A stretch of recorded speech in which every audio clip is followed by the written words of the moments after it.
in this video is called All the Media You Consume After Your Exams Will Disappoint You.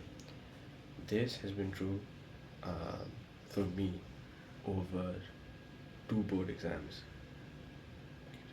Yeah, so after my 10th board exams, I went with my friends to the mall to watch a movie. I don't know if it was to watch a movie, but we just went to the mall because exams are over, have fun, and we watched Thunderbolts, which I don't know about you, but after an exam, I do not want to be watching Thunderbolts.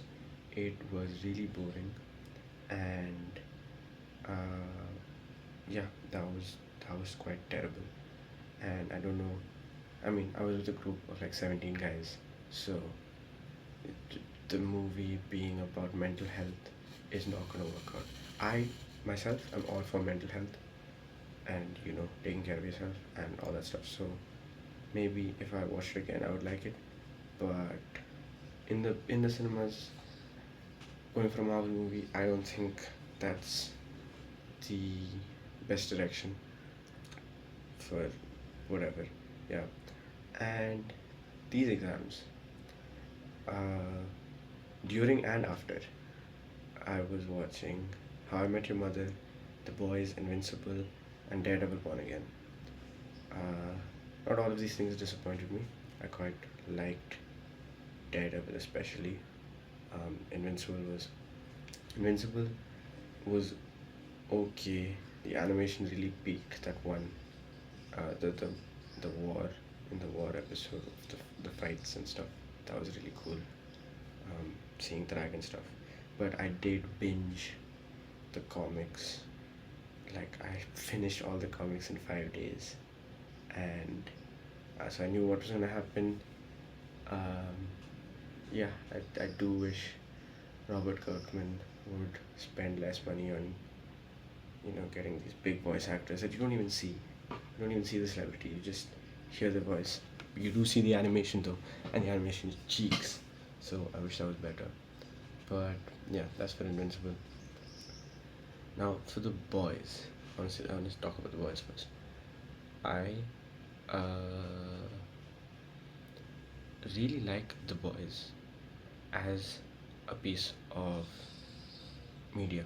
It is, especially when it came out, 2019. It was the start of the decline of the MCU, and the DC wasn't really doing anything at that point.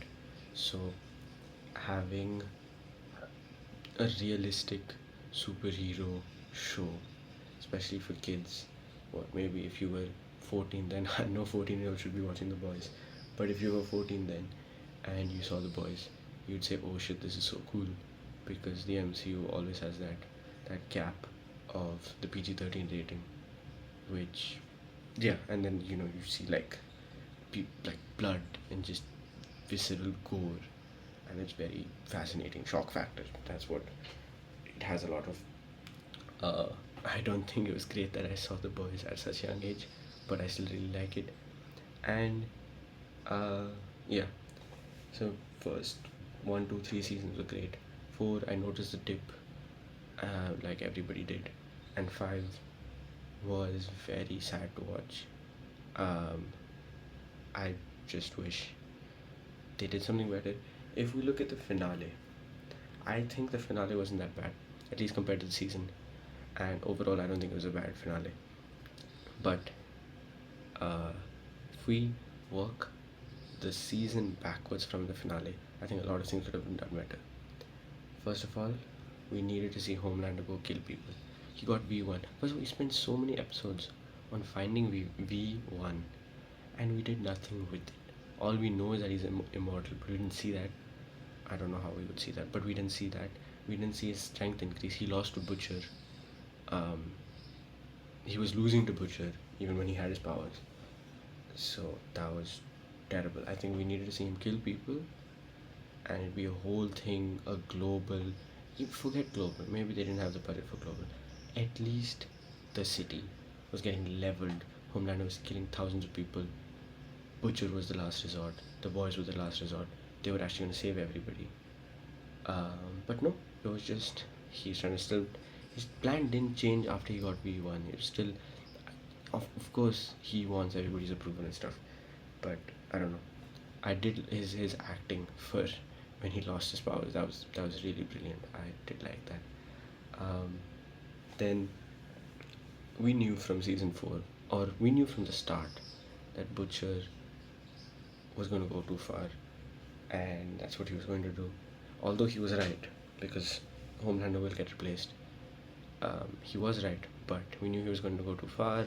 There's that whole thing with his brother, the parallel with his brother and Huey, and that was really cute to see. So, but that wasn't built up in the season at all, except for the right, what, like literally the episode 7 with the shapeshifter guy. It wasn't built up at all. Not in the season. We spent so much time on V1, and have seeing the VCU in the Prime, the VCU section in the Prime homepage is so sad, because you know that meme of you've become the very thing you swore to destroy. That was the Obi-Wan meme.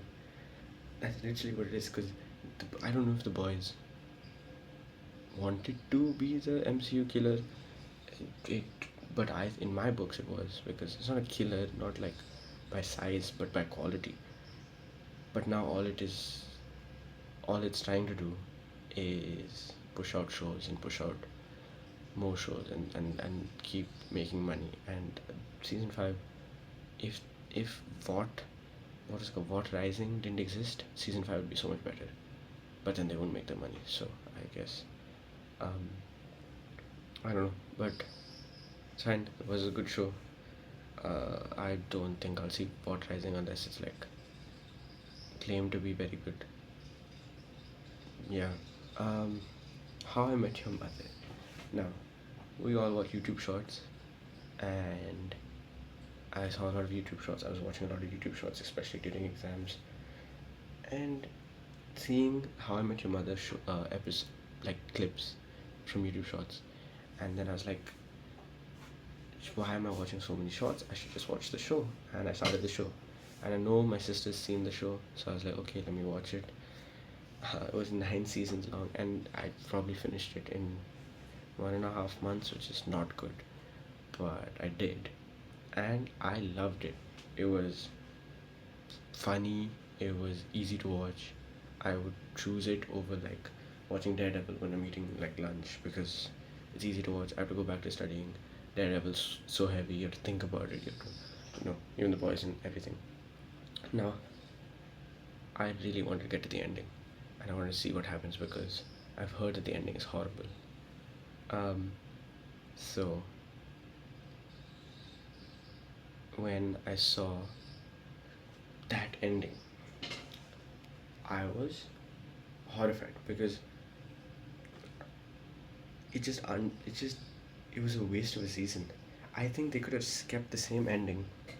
They could have kept the same ending that they wanted to, if they had just paced the season out. How can you spend 20 episodes on a wedding that gets dismantled, that the couple gets a divorce the next episode? How does that happen? But yeah, it is what it is. I I wish we got to see more of the mother, because I was genuinely excited when I saw the mother for the first time, because I was like, oh my, this mythos created around it, and she becomes like this god figure. But we barely see her even in the last season, which is really sad. And all for what? All for Robin. I have nothing against Robin, but in 2 episodes, you ruined Barney's arc of everything we see him to be in the first few seasons, to somebody that's mature, somebody that is ready for commitment, somebody that can be a loving and caring person. I don't know what Robin's arc is, but you ruined Robin's happiness with Barney. And then everything about Ted, about of the mother, that's also just gone. Like, we don't see it. If anything, it's just thrown under the rug for one, like, cheap, in my opinion, a very cheap shot of the blue one.